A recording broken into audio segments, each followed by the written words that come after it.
ഓം നമോ നാരായണായ. ആത്മനിയന്ത്രണത്തിൻ്റെ മഹത്വം. പ്രിയ ഭക്തജനങ്ങളെ, ഇന്ന് നമുക്ക് ചിന്തിക്കാനുള്ള വിഷയം ആത്മനിയന്ത്രണം എന്ന മഹത്തായ ഗുണമാണ്. മനുഷ്യജന്മം ശ്രേഷ്ഠമാണെന്ന് നമ്മുടെ ഋഷിമാരും ശാസ്ത്രങ്ങളും പഠിപ്പിക്കുന്നു. കാരണം ശരിയും തെറ്റും തിരിച്ചറിയാനുള്ള വിവേകം മനുഷ്യനുണ്ട്. എന്നാൽ പലപ്പോഴും കോപം, അസൂയ, ലോഭം, അഹങ്കാരം, അമിതമായ ആഗ്രഹങ്ങൾ എന്നിവ നമ്മുടെ മനസ്സിനെ നിയന്ത്രിക്കുന്നു. നമ്മുടെ യഥാർത്ഥ ശത്രുക്കൾ പുറത്തല്ല, നമ്മുടെ ഉള്ളിലാണ്. അതുകൊണ്ടാണ് മഹാന്മാർ പറഞ്ഞത്, മറ്റുള്ളവരെ ജയിക്കുന്നവൻ ശക്തനാണ്, പക്ഷേ സ്വയം ജയിക്കുന്നവൻ മഹാശക്തനാണ്. ഭഗവത്ഗീതയിൽ ഭഗവാൻ കൃഷ്ണൻ ഉപദേശിക്കുന്നത്, നിയന്ത്രണമില്ലാത്ത മനസ്സ് മനുഷ്യൻ്റെ ശത്രുവും നിയന്ത്രിതമായ മനസ്സ് അവൻ്റെ ഏറ്റവും നല്ല സുഹൃത്തുമാണെന്നാണ്. ഒരു നദിയെക്കുറിച്ച് ചിന്തിക്കും.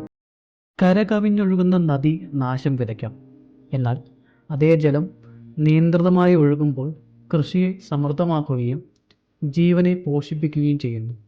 അതുപോലെ തന്നെയാണ് നമ്മുടെ മനസ്സും. ആത്മനിയന്ത്രണം എന്നത് വികാരങ്ങളെ അടിച്ചമർത്തലല്ല, അവയെ ശരിയായ രീതിയിൽ കൈകാര്യം ചെയ്യലാണ്. കോപം വരുമ്പോൾ സംസാരിക്കുന്നതിന് മുമ്പ് ഒരു നിമിഷം ചിന്തിക്കുക. അഹങ്കാരം വരുമ്പോൾ ലഭിച്ച കഴിവുകളും നേട്ടങ്ങളും ദൈവാനുഗ്രഹമാണെന്ന് ഓർക്കുക. അസൂയ തോന്നുമ്പോൾ മറ്റുള്ളവരുടെ വിജയത്തിൽ സന്തോഷിക്കുകയും സ്വന്തം പരിശ്രമം തുടരുകയും ചെയ്യുക. ഓരോ ചെറിയ നിയന്ത്രണവും നമ്മുടെ വ്യക്തിത്വത്തെ ശക്തിപ്പെടുത്തുന്നു. സംസാരത്തെ നിയന്ത്രിക്കുന്നവൻ കലഹങ്ങൾ ഒഴിവാക്കുന്നു. ആഗ്രഹങ്ങളെ നിയന്ത്രിക്കുന്നവൻ സംതൃപ്തി നേടുന്നു. കോപത്തെ നിയന്ത്രിക്കുന്നവൻ സമാധാനം അനുഭവിക്കുന്നു. മനസ്സിനെ നിയന്ത്രിക്കുന്നവൻ ആത്മീയ ഉയർച്ച കൈവരിക്കുന്നു.